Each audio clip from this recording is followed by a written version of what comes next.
দাও ইখলাস এমন মোরে ইয়া ইলাহি।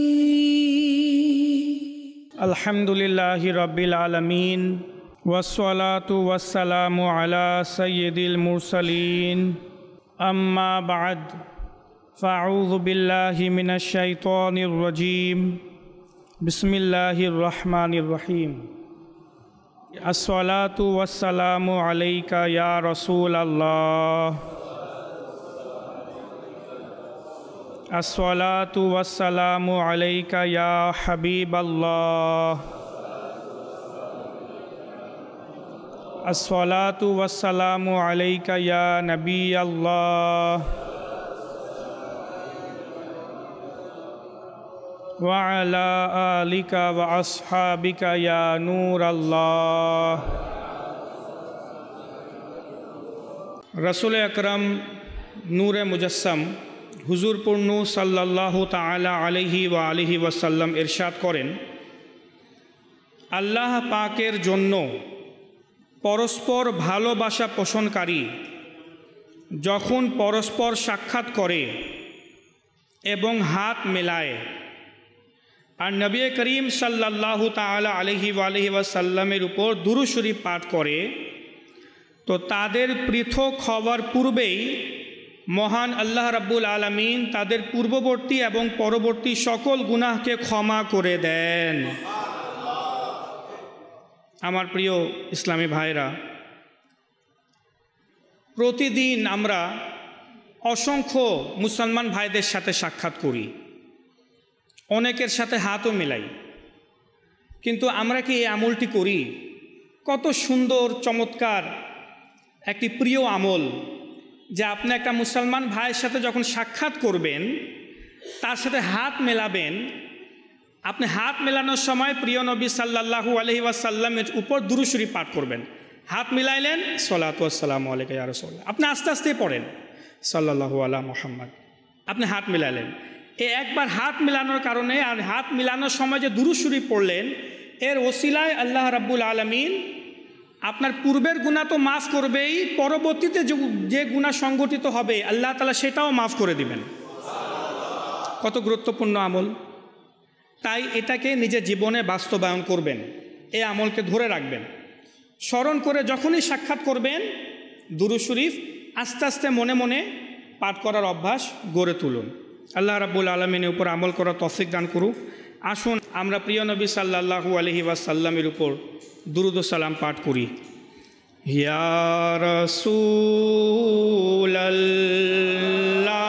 রাসূলাল্লাহি সালামুন আলাইক ইয়া হাবিবাল্লাহি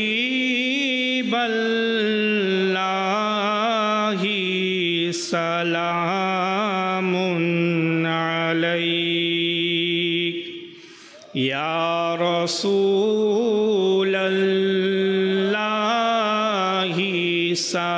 সালামুন আলাইক ইয়া হাবিবাল্লাহি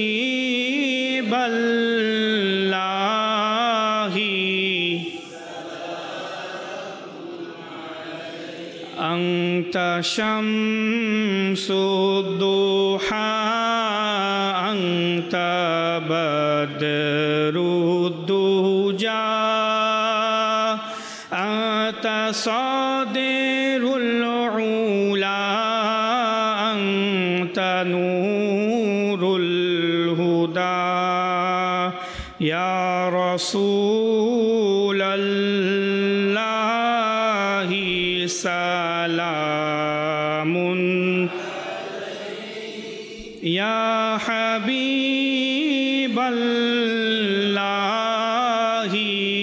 সালামুন আলাইক। সাল্লু আলাল হাবিব সাল্লাল্লাহু তাআলা আলা মুহাম্মদ সাল্লাল্লাহু আলাইহি ওয়াসাল্লাম। সলাতাম ওয়া সালামান আলাইকা ইয়া রাসূলাল্লাহ। মহান আল্লাহ রাব্বুল আলামিন সূরাতুল বাকারার ৪৫ নম্বর আয়াতে মুবারাকাতে ইরশাদ করেন, বিসমিল্লাহির রহমানির রহিম। ওয়াস্তাঈনু বিস-সাবরি ওয়াস-সালাহ ওয়া ইন্নাহা লাকাবীরাতুন ইল্লা আলাল খাশিঈন আল্লাযীনা ইয়াযুন্নুনা আন্নাহুম মুলাকু রাব্বিহিম ওয়া আন্নাহুম ইলাইহি রাজিউন। সাদাকাল্লাহুল আযীম ওয়া সাদাকা রাসূলুহুন নবিয়্যুল কারীম। আয়াতের অর্থ, আল্লাহ তাআলা ইরশাদ করছেন, ওয়াস্তাঈনু বিস-সাবরি ওয়াস-সালাহ, নামাজ এবং ধৈর্যের মাধ্যমে আল্লাহ তাআলার কাছে সাহায্য প্রার্থনা করো। ওয়া ইন্নাহা লাকাবীরাতুন ইল্লা আলাল খাশিঈন, নিশ্চয়ই এ দুইটি আমল অনেক ভারী, কষ্টসাধ্য। এই দুইটি আমল, নামাজ পড়া এবং ধৈর্য ধারণ করা, এই দুইটি আমল অনেক কষ্টসাধ্য। আল্লাহ তাআলা নিজেই বলছেন ইল্লা আলাল খাশিঈন, কিন্তু আল্লাহ তাআলার কিছু বান্দা এমন আছে যাদের জন্য এই দুইটি আমল কষ্টসাধ্য নয়। ওই বান্দা কারা? ইল্লা আলাল খাশিঈন, তারা হচ্ছে মহান আল্লাহ রাব্বুল আলামিনের খাশিঈন বান্দা, আল্লাহ তাআলার খাশিঈন বান্দা, যাদের জন্য নামাজ পড়া এবং ধৈর্য ধারণ করা এটা কষ্টসাধ্য বিষয় না। এই আয়াত অবতীর্ণের প্রেক্ষাপট কিছুটা এরকম যে আল্লাহ রাব্বুল আলামিন বনি ইসরাইলকে আদেশ করেছিলেন যে হে বনি ইসরাইল, তোমরা আমার এই নবীর উপর ঈমান নিয়ে আসো। হযরতে মুহাম্মদ মুস্তাফা সাল্লাল্লাহু তাআলা আলাইহি ওয়াসাল্লাম, যাকে আমি তোমাদের জন্য রহমত বানিয়ে প্রেরণ করেছি, যে নবীর জন্য তোমরা অপেক্ষা করছিলে, এই নবীর উপর ঈমান নিয়ে আসো, তাকে রাসূল হিসাবে মেনে নাও। তখন বনি ইসরায়েলের জন্য ঈমান নিয়ে আসাটা কষ্টসাধ্য হয়ে গিয়েছিল। কেন? তারা ভাবছিল, তারা যেহেতু বনি ইসরায়েলের আলিম ওলেমা ছিল, তারা ভেবেছিল যদি আমরা মুহাম্মদ সাল্লাল্লাহু আলাইহি ওয়াসাল্লামের উপর ঈমান নিয়ে আসি, তাহলে তো মানুষেরা আমাদেরকে উপহার দেওয়া, দিরহাম দিনার দেওয়া বন্ধ করে দিবে। মানুষেরা যে আজ আমাদেরকে এত সম্মান করে, এ সম্মান তো দেওয়া বন্ধ করে দিবে। আমাদের আমদানি বন্ধ হয়ে যাবে, ইনকাম বন্ধ হয়ে যাবে, উপহার আসা বন্ধ হয়ে যাবে, কারণ মানুষেরা আমাদেরকে বড় মনে করে।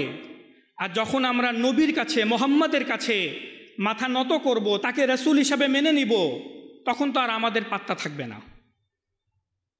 তাই আমরা কিভাবে ঈমান নিয়ে আসি? তো আল্লাহ রাব্বুল আলামিন এর সমাধান দিলেন কি, যেহেতু দুনিয়ার চিন্তা ভাবনা তোমাদেরকে আঁকড়িয়ে রেখেছে, তাই তোমরা দুইটি কাজ করো, ধৈর্য ধারণ করো, ঈমান নিয়ে আসো, ঈমান নিয়ে এসে ধৈর্য ধারণ করো আর নামাজ পড়ো। এখন প্রশ্ন হচ্ছে যে হে মওলা, আমরা ঈমান আনতে পারছিলাম না, তো তুমি আমাদেরকে সমাধান স্বরূপ বললে ধৈর্য ধারণ করো আর নামাজ পড়ো। এখন বিষয় হচ্ছে, নামাজ পড়া তো নিজেই একটা কঠিন কাজ, নামাজ পড়াও তো কঠিন কাজ। 5 ওয়াক্ত নামাজ নিয়মিত সময় মতো আদায় করা, এটাও তো কঠিন কাজ, একটা ব্যায়ামের মূলক কাজ, শরীরের উপর দিয়ে একটা খাটনি যায়, একটা কষ্ট যায়।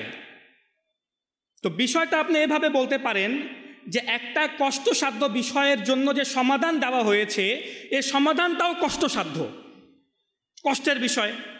ঈমানই তারা আনতে পারছিল না, এখন নামাজ পড়বে, এটা তো আরও কষ্ট। তো আল্লাহ রাব্বুল আলামিন এটারও উপায় বলে দিলেন, এটারও উপায় আল্লাহ তাবারাকা ওয়া তাআলা দিয়ে দিলেন।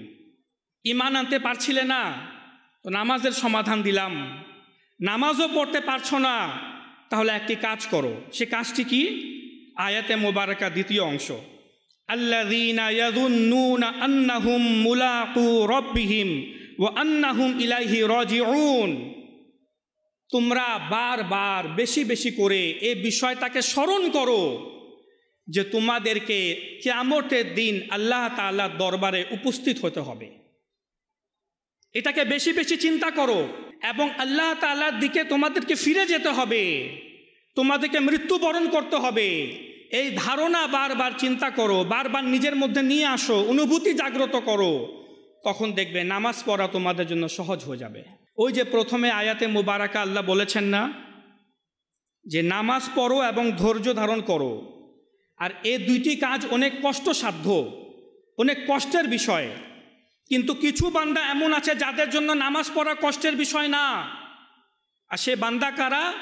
তারা হচ্ছে আল্লাহ তাআলার খশিঈন বান্দা। খশিঈন শব্দের অর্থ কি? খশিঈন হচ্ছে বহুবচন, আরবিতে বহুবচন শব্দ, যার অর্থ হচ্ছে আল্লাহ ভীতি সম্পূর্ণ বান্দা, যার অন্তরে আল্লাহ তাআলার ভয় রয়েছে। আর কাদের অন্তরে আল্লাহ তাআলার ভয় থাকে?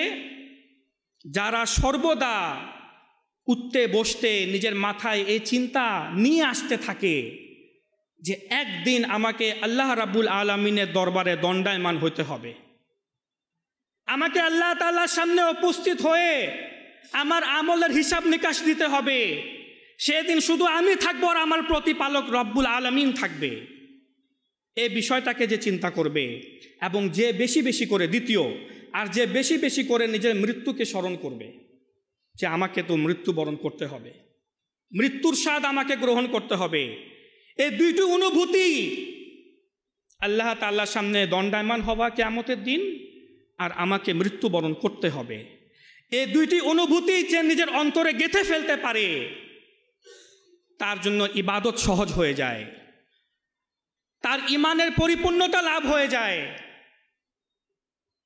একবার আল্লামা আব্দুল আজিজ রহমাতুল্লাহি তাআলা আলাইহি একটি বয়ানের মধ্যে শ্রোতাদেরকে উদ্দেশ্য করে বলেন যে বলো তো, যদি এমন একজন মানুষ যে অনেক রাত ধরে ঘুমায়নি, তার জন্য যদি একটি আরামদায়ক সুন্দর কক্ষ প্রস্তুত করা হয়, একটি আরামদায়ক বিছানা পাতানো হয় এবং এরপর তাকে বলা হয় যে ভাই তুমি অনেক ক্লান্ত, যাও সে আরামদায়ক সুন্দর কক্ষের মধ্যে গিয়ে শুয়ে যাও, আপনি গিয়ে বিশ্রাম নিন। কিন্তু এর সাথে যদি এটাও বলে দেওয়া হয়, কিন্তু ভাই শুনেন, যে কক্ষের মধ্যে আপনি প্রবেশ করছেন, যেখানে আপনি আরাম করবেন, এই সুন্দর কক্ষের মধ্যে একটি সাপও আছে, আপনারাই বলেন তার কি ওই কক্ষে ঘুম আসবে? সে যতই ক্লান্ত হোক, সে কয়েক রাত ধরে ঘুমায়নি, রুমটি অনেক সুন্দর আরামদায়ক, বিছানাও আরামদায়ক, কিন্তু যেহেতু সে এখন জেনে গিয়েছে যে ওই কক্ষের মধ্যে একটি সাপ আছে, এখন সে যতই চেষ্টা করুক সে ঘুমাতে পারবে না। কেন ঘুমাতে পারবে না? কারণ তার অন্তরে সাপের ভয় ঢুকে গেছে, সে এখন ঘুমাতে পারবে না। এই কথা বলার পর আল্লামা আজিজ রহমাতুল্লাহি তাআলা আলাইহি বলেন যে হে আমার ভাই, বলো যে যার অন্তরে সাপের ভয় ঢুকে গিয়েছে, সে এত ক্লান্ত হওয়ার পরেও ঘুমাতে পারে নাই, যার অন্তরে আল্লাহর ভয় ঢুকে গিয়েছে, সে কিভাবে ফজরের সময় ঘুমায় থাকতে পারে? সত্যিকার অর্থে যার অন্তরে আল্লাহ তাআলার ভয় প্রবেশ করবে, যখন তার নামাজের সময় হবে সে ঘুমিয়ে থাকতে পারবে না। আজ আমাদের একটা কমপ্লেন থাকে, একটা অভিযোগ থাকে, অনেকে এসে বলে যে হুজুর নামাজের জন্য চেষ্টা করি, নিয়ত করি, কিন্তু নামাজকে ধরে রাখতে পারি না, ফজরের জন্য অ্যালার্ম দিয়ে ঘুমাই, অ্যালার্ম বাজে, তারপরে উঠতে পারি না, জাগ্রত হতে পারি না, প্রত্যেকবার নিয়ত করি কাল থেকে 5 ওয়াক্ত নামাজ পড়ব, কিন্তু তা বাস্তবায়নই আজ পর্যন্ত করতে পারি নাই, কোনো আমল ধরে রাখতে পারি না, নিয়ত করি খারাপ কাজ ছেড়ে দিব, কিন্তু খারাপ কাজ ছাড়তে পারি না। আরে কিভাবে ছাড়বেন? আল্লাহ তাআলার প্রকৃত ভয় অন্তরে এখনো আসে নাই আমাদের। যে মহান সৃষ্টিকর্তা সকল জাহানকে সৃষ্টি করেছেন, তিনি তো মূল সূত্র দিয়ে দিলেন যে নামাজ পড়ো, ধৈর্য ধারণ করো, কিন্তু শুনো এই কাজটি সবার জন্য সহজ নয়। ইন্নাহা লাকাবীরাতুন, আরে এটা তো অনেক কঠিন কাজ। আল্লাহ তাআলা বলছেন নামাজ পড়া সহজ না, এটা আল্লাহ তাআলা বলছেন। 5 ওয়াক্ত নামাজকে ধরে রাখা সহজ না, এটা আল্লাহ তাআলা বলছেন। তাহলে মওলা কার জন্য সহজ? যার অন্তরে আমার ভয় আছে। আর কার অন্তরে ভয় আছে? যে সর্বদা নিজেকে বলতে থাকে যে ভাই, নিজের সাথে কথা বলে যে আমাকে আল্লাহ তাআলার দরবারে উপস্থিত হতে হবে, আমাকে আল্লাহ তাআলার দরবারে দণ্ডায়মান হতে হবে। এমন একটা দিন আসবে যেদিন শুধু আমার মালিক আমার সামনে থাকবে আর আমি থাকবো, আমার জীবনের এক একটা সেকেন্ড আমাকে পড়ে শোনাইতে হবে। আর মৃত্যুর স্বাদ, যে মৃত্যুর কথা বারবার চিন্তা করে যে পরশু দিন অমুকে ইন্তেকাল করেছে, অমুক মাসে অমুকে ইন্তেকাল করেছে, একদিন তো আমারও ইন্তেকাল হবে, আমিও মরে যাব। মানুষেরা বলবে যে অমুকে তো ইন্তেকাল করে গিয়েছে, আমার নাম ধরে বলবে। তো এই আল্লাহর ভয়, এটার অনেক উপকারিতা রয়েছে।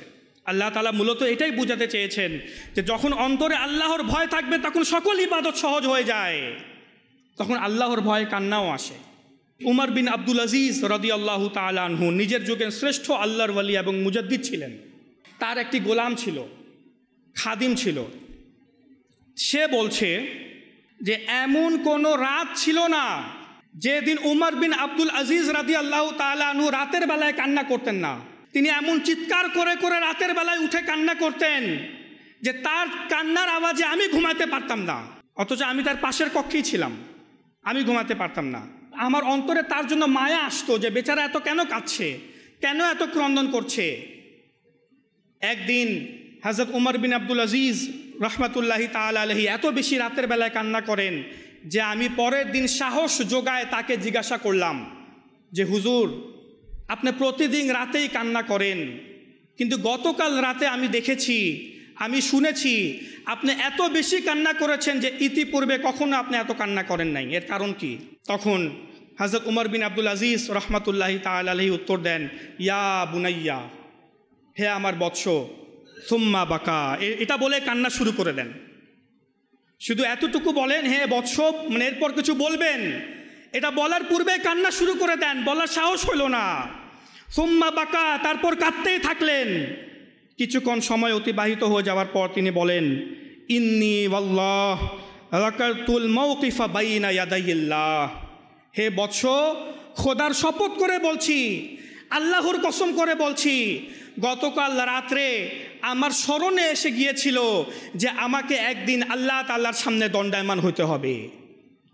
সে মুহূর্ত আমার স্মরণে এসে গিয়েছিল যে ওই দিন আমার কি অবস্থা হবে, যেদিন আমার সারা জীবনের আমলের হিসাব কিতাব নিয়ে আমি আল্লাহ তাআলার দরবারে দাঁড়ায় থাকবো।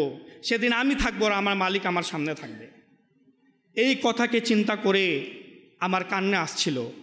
তিনি এই কথা বললেন, উত্তর দিলেন, বলার সাথে সাথে শরীর কম্পন সৃষ্টি হইল আর বেহুশ হয়ে মাটিতে পড়ে গেলেন। তাদের অনুভূতি কেমন ছিল? আল্লাহ তাআলার দরবারে দণ্ডায়মান হওয়া, যে মালিককে আমরা বলি সর্বশক্তিমান, যার উপর কারো কথা চলে না, সে মালিক যদি আমার আমল দেখে ঘোষণা দিয়ে দেয় জাহান্নামে, একে জাহান্নামে পাঠাও, কারো সাধ্য নাই আমাকে জান্নাতে নিয়ে যাওয়ার বা জাহান্নাম থেকে বাঁচানোর। আমরা এভাবে কতবার নিজেকে প্রশ্ন করেছি যে আমার আমল কেমন, আমি কিভাবে নিজের জীবন অতিবাহিত করছি। আল্লাহ তাআলার সামনে তো আমাকে দাঁড়াতে হবে, আল্লাহর সামনে তো আমাকে দাঁড়াতে হবে, এটা দৃঢ় বিশ্বাস রাখতে হবে। এটা হচ্ছে খোদাভীতি সম্পন্ন বান্দাদের গুণাবলী যা আল্লাহ তাআলা বয়ান করেছেন। আল্লাহর ভয়, খোদা ভীতি, আল্লাহ ভীতি, খফে খোদা, এটা এমন একটি মহৎ গুণ, যার এই গুণ অর্জন হয়ে যায় আল্লাহ তাকে বড় বড় গুণাবলী নিয়ামত দান করেন, বড় বড় নিয়ামত দান করেন। জি হ্যাঁ, আল্লাহর ভয় যার অর্জন হয়ে যায়, সর্বপ্রথম যে উপকারিতা তা হচ্ছে আল্লাহ রাব্বুল আলামিন এই পৃথিবীতে তাকে সাহস এবং শক্তি দান করেন। ভয় আল্লাহর, কিন্তু শরীরে আল্লাহর প্রদত্ত শক্তি এবং সাহস জন্মাবে। কারণ আল্লাহর ভয় এমন একটা গোপন শক্তি যা মানুষের মনোবলকে বাড়িয়ে দেয়, সাহসিকতাকে বাড়িয়ে দেয়। আর এর প্রমাণ কোরআনে পাকে রয়েছে। হযরত তালুত রহমাতুল্লাহি তাআলা আলাইহি, নাম ছিল তালুত, তিনি একজন বাদশা ছিলেন। আল্লাহ রাব্বুল আলামিন একজন নবীর কাছে ওহী প্রেরণ করে তাকে বাদশা নির্ধারণ করেছিলেন। তার নাম ছিল তালুত, কোরআনে পাকে নাম এসেছে হযরত তালুত রহমাতুল্লাহি তাআলা আলাইহি। তার বিরুদ্ধেই একজন কাফির বাদশা ছিল, যার নাম ছিল আবার জালুত। তালুত, জালুত। যিনি তালুত ছিলেন তিনি ভালো, আবার যে জালুত ছিল তাহলে সে আবার কাফির, নিষ্ঠুর, আবার জালিম। তো আল্লাহ তাআলার নির্দেশে যিনি তালুত ভালো ছিলেন, তালুত বাদশাহ আল্লাহর উপর ভরসা করে একটি সৈন্যবাহিনী তৈরি করলেন তার বিরুদ্ধে সংগ্রাম করার জন্য, অভিযান চালানোর জন্য, যুদ্ধ করার জন্য। তো তিনি সৈন্যবাহিনী নিয়ে রওনা হলেন। পথের মধ্যে আল্লাহর ইচ্ছা হলো যে তালুতের যে সৈন্যবাহিনী তাদেরকে পরীক্ষা করবেন। তো আল্লাহ তাআলার পক্ষ থেকে তালুতকে জানানো হলো, ঘটনা খুব ইম্পর্টেন্ট, কিভাবে আল্লাহ তাআলা মুত্তাকি বান্দাদেরকে শক্তি দেয়, মনোবল দেয়। শুনুন কিভাবে। কারণ আল্লাহ তাআলা ইচ্ছা পোষণ করলেন তালুতের সৈন্যবাহিনীকে পরীক্ষা করবে। আল্লাহ তাআলার হুকুম আসলো যে পথের মধ্যেই একটু সামনে গেলেই একটা নদী আসবে, তোমরা সকলেই অনেক তৃষ্ণা পাবে, কিন্তু যারা যারা সে নদী থেকে পানি পান করবে তারা এ বাহিনীতে থাকতে পারবে না, তাদেরকে ফিরিয়ে দেওয়া হবে। আর যারা যারা ধৈর্য ধারণ করবে, পানি পান করবে না, তৃষ্ণা ধরে রাখবে, তারা এ বাহিনীতে থাকবে এবং জালুতের বিরুদ্ধে গিয়ে যুদ্ধ করবে। আর ঠিকই তা হইল। কিছু দূর সামনে যাওয়ার পর একটি নদী চলে আসলো। এখন অনেকেই, ওই সৈন্যবাহিনীর অনেকেই কোনো কিছু চিন্তা না করে, যেহেতু তৃষ্ণায় অবস্থা খারাপ হয়ে গিয়েছিল, অস্থির ছিল, তারা সকলে গিয়ে পানি পান করে নিল। কয়েকজন বাদে তারা বেশিরভাগ গিয়ে পানি পান করে নিল। এখন আল্লাহ তাআলার আদেশ ছিল, হযরত তালুত রহমতুল্লাহি তাআলা আলাইহি তাদের সকলকে ফিরিয়ে দিলেন যে তোমরা কেউ আমার সাথে থাকতে পারবে না, তোমরা সকলে বাড়ি যাও, বাড়ি ফিরে যাও। এখন শেষমেশ বাকি কতজন ছিল জানেন? মাত্র 313 জন। কত? মাত্র 313। এরা কেউ পানি পান করে নেই, তারা নিজের তৃষ্ণা ধরে রেখেছে। এখন এদের মধ্যে থেকে কয়েকজন বলে উঠল যে আমরা এত কম সংখ্যক মানুষ, কিভাবে জালুতের মতো এক জালিম বাদশা, যার হাজার হাজার লক্ষ লক্ষ সৈন্য, তার সাথে আমরা যুদ্ধ করব? এটা কি সম্ভব? তারা যা বলেছে, এটা আল্লাহ তাআলা কোরআনে পাকে উল্লেখ করেছেন সূরা বাকারাতে, লা তাকাতা লানা, আমাদের তো কোনো শক্তিই নাই, আল ইয়াউম, আজ তো আমাদের কোনো শক্তিই নাই, বি জালুত বা জুনুদিহি, জালুত এবং তার সৈন্যবাহিনীর বিরুদ্ধে দাঁড়ানোর আমাদের তো কোনো শক্তি নাই। আমরা কিভাবে এত শক্তিশালী মানুষের সাথে, সৈন্যবাহিনীর সাথে যুদ্ধ করব? মাত্র আমরা 313 জন। এখন এই 313 জনের মধ্যেই কয়েকজন বান্দা ছিল ভিন্ন ধরনের, যাদের অন্তরে ছিল আল্লাহর ভয়, তারা প্রকৃত আল্লাহওয়ালা ছিল। তাদের অন্তরে বিশ্বাস ছিল যে একদিন আমাদেরকে আল্লাহ তাআলার সামনে, আল্লাহ তাআলার সম্মুখে দণ্ডায়মান হতে হবে, আমাদেরকে মৃত্যুবরণ করতে হবে। তখন তারা বলে উঠল যে হে আমার ভাইয়েরা, তোমরা কেন ভয় করছো? তোমরা কি জানো না? কি জানো না? কাম মিন ফিয়াতিন কলিলাতিন গলাবাত ফিয়াতান কাসীরা বিইজনিল্লাহ। বহুবার, অনেক সময় কম সংখ্যক মানুষেরা বেশি সংখ্যক মানুষের উপর বিজয় লাভ করে আল্লাহ তাআলার আদেশে। তোমরা জানো না? এখন আল্লাহ তাআলা তাদের প্রশংসা এইভাবে করেছেন যে যাদের অন্তরে কিয়ামতের দিন আমার দরবারে উপস্থিত হওয়ার ভয় আছে, তারা বলল এ কথা। কি বলল? যে অনেক সময় কম সংখ্যক লোকেরাও বেশি সংখ্যক লোকের উপর বিজয় লাভ করে আল্লাহ তাআলার আদেশে। তো তোমরা কেন ভয় পাচ্ছ? আমরা আল্লাহওয়ালা, আল্লাহ আমাদের সাথে রয়েছে, আমরা বিজয় লাভ করব। আর ঠিক তাই হইল। ইতিহাস সাক্ষী, কোরআন আমাদেরকে সাক্ষী দিচ্ছে। কোরআনের আয়াতে মোবারকা যা বলছি, এই পুরো ঘটনা কোরআনে পাকের মধ্যেই ছিল। যে কোরআন সাক্ষী দিয়ে বলছে যে ইতিহাস দেখেছে, পুরো দুনিয়া দেখেছে, ওই 313 জন তালুতের সৈন্যবাহিনী জালুতকে এবং জালুতের সৈন্যবাহিনীকে খারাপভাবে পরাজিত করলো। এবং তালুত এবং 313 জন আল্লাহওয়ালারা তারা বিজয় লাভ করলো। এটা কিভাবে সম্ভব হয়েছে? তাদের মনে আল্লাহর ভয় ছিল। আরেকটি কমন উদাহরণ, যে আল্লাহর ভয় কিভাবে বান্দার অন্তরে মনোবল যোগায়, বান্দাকে শক্তি দেয়। শক্তি, দুনিয়ার সকল প্রকারের বিপদ আপদকে মোকাবেলা করার শক্তি দেয় আল্লাহর ভয়। আপনি দুনিয়ার বিপদ আপদে আটকে যাবেন, মুসিবত আসবে, পেরেশানি আসবে, দুশ্চিন্তা আসবে, কিন্তু যদি আপনার অন্তরে প্রকৃতপক্ষে আল্লাহর ভয় থাকে, আপনি সব কিছুকে মোকাবেলা করে ফেলবেন, কোনো সমস্যা নেই।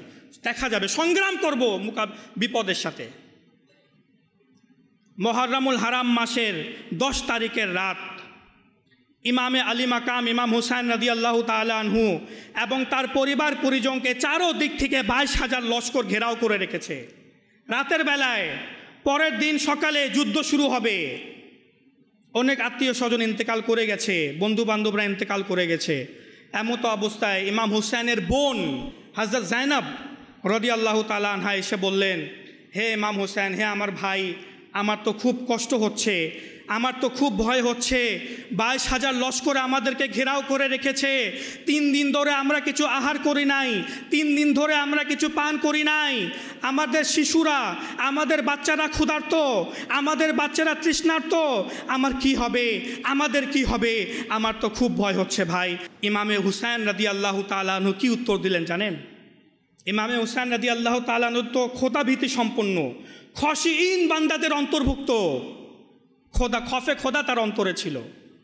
তিনি বলে উঠলেন, হে আমার বোন, একটা কথা নিজের মস্তিষ্কে বসিয়ে নাও, এ পৃথিবীতে যত জীবিত মানুষ আছে না, সবাইকে মৃত্যুবরণ করতে হবে। এ পৃথিবীতে কেউ বেঁচে থাকতে পারবে না চিরস্থায়ী। আরে পৃথিবী তো দূরের কথা, আসমানবাসীরাও জীবিত থাকতে পারবে না। আসমানে যে ফেরেশতা আছে এরাও মৃত্যুবরণ করবে, এরাও মৃত্যুর স্বাদ গ্রহণ করবে। তো পৃথিবীবাসী, আসমানবাসীর মধ্যে কেউ চিরস্থায়ী বেঁচে থাকতে পারবে না, মৃত্যুবরণ করবেই। তো যদি আমরা একটু আগেই ইন্তেকাল করি তাহলে সমস্যাটা কোথায়? তাহলে সমস্যাটা কোথায়? দেখুন তিনি কেমন খোদাভীতি সম্পন্ন। বিপদ কত বড়, বোন এসে ভয়ে ঘাবড়াচ্ছে আর ভাই এ নসিহত করতেছে, মৃত্যুর কথা স্মরণ করিয়ে দিচ্ছে। কেন? কারণ ইমাম হুসাইন জানতেন এই মৃত্যুর স্মরণ বান্দার বিপদকে সহজ করে দেয়। আল্লাহর ভয় বান্দার বিপদকে সহজ করে দেয়। বান্দা সকল প্রকারের বড় বড় বিপদকে কিভাবে সংগ্রাম করবে, যুদ্ধ করবে, এ সাহস, এই মনোবল তার অন্তরে জেগে ওঠে। এখন আমি আপনি দেখি আমাদের অন্তরে আল্লাহ তাআলার ভয় কতটুকু আছে। আল্লাহর ভয়ের উপকারিতা এত বড় নেয়ামত, যদি সত্যিকার অর্থে প্রত্যেক মুসলমানের ভয়ে অন্তরে, প্রত্যেক মুসলমানের অন্তরে যদি আল্লাহ তাআলার ভয় চলে আসে, কিয়ামতের দিন যে আল্লাহ তাআলার দরবারে উপস্থিত হতে হবে, কায়েম হইতে হবে, দণ্ডায়মান হইতে হবে, এটা যদি সত্যিকার অন্তরে আমাদের মন মস্তিষ্কে গেঁথে যায়, মৃত্যুবরণ করতে হবে জানি, কিন্তু অন্তরে গাঁথা নাই, অনুভূতি নাই। জানি মরব, আমরা জানি মরব, কিন্তু অন্তরে গাঁথা নাই। 10 মিনিট বাকি, একটা স্কুলের ছুটি হবে, বাচ্চারা নিজেদের বাসায় ফিরে যাবে। 10 মিনিট পূর্বে একটা বাচ্চা, যখন স্কুল ছুটি হওয়ার 10 মিনিট পূর্বে একটা বাচ্চার কেমন চিন্তা ভাবনা থাকে, আমার মা আমাকে নিতে আসবে, আমার বাবা আমাকে নিতে আসবে, এখন বাসায় যাব, মায়ের সাথে সাক্ষাৎ হবে, অনেকক্ষণ ধরে পড়াশোনা করছি, কেমন কৌতূহল তার মন থাকে। এমত অবস্থায় কোন জায়গা থেকে কিভাবে একটি কোন এরোপ্লেন জেট এসে ঢুকে যাবে, ব্লাস্ট হয়ে যাবে, এত নির্মমভাবে মৃত্যু হবে, এটা কি ওই বাচ্চারা চিন্তা করতে পেরেছিল? 10 মিনিট পূর্বে, ছুটির 10 মিনিট পূর্বে মৃত্যু কিভাবে চলে আসে, আমরা মৃত্যুর কথা চিন্তা করতে পেরেছি? ওই অনুভূতি আমাদের মধ্যে আসে যে আমার 10 মিনিট পর আমার সাথে কি হবে। শুধু অন্যদের মৃত্যুর সংবাদ শোনার স্বভাব আমাদের হয়ে গেছে। তো বলছিলাম, সত্যিকার অর্থে যদি আমাদের অন্তরে আল্লাহর ভয় চলে আসে, তাহলে সমাজের সকল প্রকারের অপরাধ, পাপাচার সব বন্ধ হয়ে যাবে। মানুষ মিথ্যা কেন বলে? আল্লাহর ভয় নাই, আল্লাহর ভয়ের কমতি আছে। মানুষ গীবত কেন করে? আল্লাহর ভয় নাই তাই গীবত করে। মানুষ মানুষকে হত্যা কেন করে? আল্লাহর ভয় নাই। মানুষ গালিগালাজ কেন করে? আল্লাহর ভয় নাই। মানুষ বিপদে ঘাবড়িয়ে যায় কেন? আল্লাহর ভয় নাই। মানুষ সুদের লেনদেন কেন করে? আল্লাহর ভয় নাই। ঘুষের লেনদেন কেন করে? আল্লাহর ভয় নাই। হারাম কেন খায়? আল্লাহর ভয় নাই। খারাপ কাজ কেন করে? আল্লাহর ভয় নাই। মদ পান কেন করে? আল্লাহর ভয় নাই। ব্যভিচারী কেন করে? আল্লাহর ভয় নাই। মানুষ মানুষকে কষ্ট কেন দেয়? আল্লাহর ভয় নাই। শারীরিকভাবে মানসিকভাবে কেন কষ্ট দেয়? আল্লাহর ভয় নাই। কথাকে কেন অপপ্রচার করে?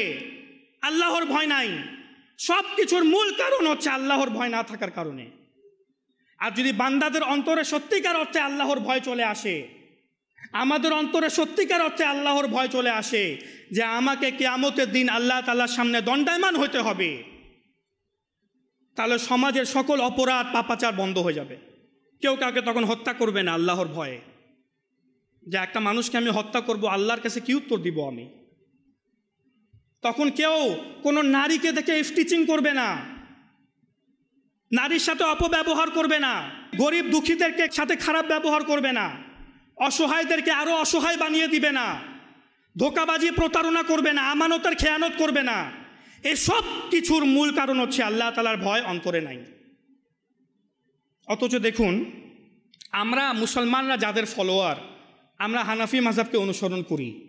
এই হানাফি মাযহাবের ইমাম আবু হানিফা রহমাতুল্লাহি তাআলা আলাইহির অন্তরে আল্লাহ তাআলার কেমন ভয় বর্ণিত আছে যে একদা ইমামে আজম আবু হানিফা রহমাতুল্লাহি তাআলা আলাইহির যে ছাত্র, তিনি বলছেন যে একদা আমি ইমামে আজমের সাথে কোথাও যাচ্ছিলাম। ইমামে আজম রাদিয়াল্লাহু তাআলা আনহুর পা মোবারক একটি ছেলের পায়ের উপর গিয়ে পড়ে। হয় না, ভুলক্রমে হাঁটতে হাঁটতে একটি পা গিয়ে একটা ছোট ছেলের পায়ে গিয়ে পড়ে গেল, তিনি খেয়াল করেন নাই, ভুলে গিয়ে পড়ল। তখন সে ছেলেটি চিৎকার দিয়ে ওঠে আর তার মুখ দিয়ে তৎক্ষণাৎ বের হয়ে উঠে, ইয়া শেখ আল্লাহ তাখাফুল কিসাস ইয়াউমাল কিয়ামা, জনাব কিয়ামতের দিন আল্লাহ যে প্রতিশোধ নেবেন সে ব্যাপারে কি আপনার কোনো ভয় নাই? একটা ছোট শিশু এ কথা বলল। এ কথা শোনা মাত্রই ইমামে আজম রাদিয়াল্লাহু তাআলা আনহু কাঁপতে আরম্ভ করলেন এবং বেহুশ হয়ে মাটিতে পড়ে গেলেন। দেখুন কেমন আল্লাহ তাআলার ভয়। কিছুক্ষণ পর যখন তিনি হুঁশ ফিরে পেলেন, তখন আমি, অর্থাৎ তিনি বলছেন, তিনি রিওয়ায়াত করছেন, আমি আরজ করলাম যে একটি ছোট্ট ছেলের কথায় আপনি এত আতঙ্কিত হয়ে গেলেন? হে ইমামে আজম, এত আতঙ্কিত হওয়ার বিষয় তো না, একটা ছোট্ট ছেলে। তিনি বললেন, কি জানি ছেলেটির আওয়াজটা হয়তো আল্লাহ তাআলার পক্ষ থেকে আমার জন্য কোনো গায়বী উপদেশ হইতে পারে। এটা হতে পারে আল্লাহ তাআলার পক্ষ থেকে কোনো গায়বী উপদেশ। তাই আমার প্রিয় ইসলাম ভাইরা, কেমন আল্লাহ তাআলার ভয় দেখছেন? তা আমাদের অন্তরে কি আল্লাহ তাআলার এমন ভয় আছে? আমরা কোনো কাজ করার পূর্বে চিন্তাও করি না এটা হালাল নাকি হারাম। আমি যে কাজটা করতে যাচ্ছি এটা ঠিক না বেঠিক, নিজেকে এটা চিন্তা করি না। অথচ যারা খশিন বান্দা, খোদা ভীতি সম্পন্ন বান্দা, তারা কিন্তু নিজেকে এটা জিজ্ঞাসা করে। আমার কারো ওপর অনেক রাগ আসলো, অনেক রাগ উঠে আসলো, ইচ্ছা করতেছে এখনই একটা গালি দিয়ে তাকে, কিন্তু চিন্তা করলেন না, আমি যদি গালি দেই আল্লাহ তাআলার কাছে কি উত্তর দিতে হবে না? এ বান্দা কি কষ্ট পাবে না? এ বান্দা যে আমারও কষ্ট দিয়েছে এটার উত্তর তো সে আল্লাহর কাছে দিবে। কিন্তু আমি গালি দিয়ে যে প্রতিশোধ নিয়ে নিলাম, তাহলে আল্লাহর কাছে আমার কি উত্তর দিতে হবে? আমাকে তো আল্লাহ তাআলার সামনে দণ্ডায়মান হতে হবে। তো এভাবে নিজের অন্তরে আল্লাহ তাআলার ভয়, খফে খোদা, এটা সৃষ্টি করার চেষ্টা করুন। এই অনুভূতি জাগ্রত করুন। একটা কাজ শুধু করবেন, রাতের বেলা যখন ঘুমাতে যাবেন তখন আমাদের মাথা স্থির থাকে, ঠান্ডা থাকে, তখন আমাদের আস্তে আস্তে ঘুম আসে। তো ওই ঘুমানোর সময়, ঘুমে যাওয়ার আগে ওই সময়টা চিন্তা করবেন। এটাকে একদম আঁকড়িয়ে ধরে নেন, আজকের সবক এটা আজকের সবক, এটা আজকে রাত থেকেই শুরু করে দিবেন। যখনই ঘুমাতে যাবেন নিজেকে জিজ্ঞাসা করবেন বা একটু চিন্তা করবেন যে এখন আমি আরামসে বিছানায় শুয়ে আছি, একটা দিন আসবে আমি এই অন্ধকারেই কবরের মধ্যে শুয়ে থাকব। তখন কেউ আমার আশেপাশে থাকবে না, শরীরে পোকামাকড় উঠবে, আমি কিছু করতে পারবো না, চিৎকার করব, নাড়াচাড়া করব, কিন্তু আমার নাড়াচাড়া কোনো কাজে দিবে না, আমার চিৎকার কেউ শুনবে না, অন্ধকার থাকবে, আমার স্ত্রী, আমার বউ, ভাই বোন, বাবা মা কেউ সাহায্য করতে আসবে না। এইভাবে আমাকে শত শত বছর বা যতদিন কিয়ামত হবে না শুয়ে থাকতে হবে। এই যখন শুয়ে থাকবেন তো তখন এই শুয়ে থাকা, কবরের শুয়ে থাকাটা চিন্তা করবেন। যখন শুয়ে থাকবেন কবরের শুয়ে থাকাটা চিন্তা করবেন। তারপরে এই চিন্তা করতে করতে আবার চিন্তা করবেন কিয়ামতে আল্লাহ তাআলার সামনে আমাকে দাঁড়াতে হবে, এটাও চিন্তা করবেন। দেখবেন ওই সময় আপনার অনুভূতিটা কেমন লাগে, আপনাকে কত খারাপ লাগবে। আর পরের দিন সকালে যখন উঠবেন অটোমেটিক দেখবেন ফজরের জন্য আপনার ঘুমও ভেঙে গেছে, আপনার ফজরের নামাজ পড়তে ইচ্ছা করবে তখন। আল্লাহ রাব্বুল আলামিন আমরা যা শুনলাম এর উপর আমল করার এবং অপরের নিকটে তা পৌঁছানোর তৌফিক দান করুক। আমিন বিজাহিন নবিয়্যিল আমিন সাল্লাল্লাহু তাআলা আলাইহি ওয়া আলিহি ওয়াসাল্লাম। সাল্লু আলাল হাবিব সাল্লাল্লাহু তাআলা আলা মুহাম্মদ সাল্লাল্লাহু আলাইহি ওয়াসাল্লাম। দাও ইখলাস এমন